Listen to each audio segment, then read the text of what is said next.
అది దండం పెడితే ఆగే తెలియదు కన్నా గది కాదు ముచ్చట.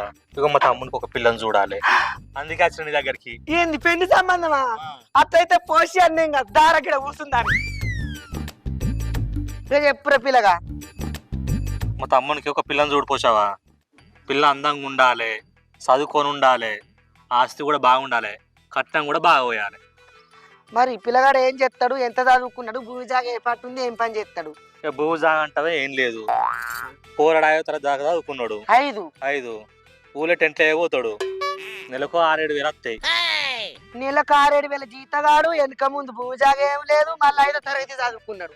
ఈడ అందంలో లేడు, చదువులో లేడు, ఆస్తిపాస్తులో లేడు. ఇంక అందమైన పిల్ల లక్షల లక్షలు కట్టిన వస్తే ఏడికెళ్ళి వస్తాయిరా?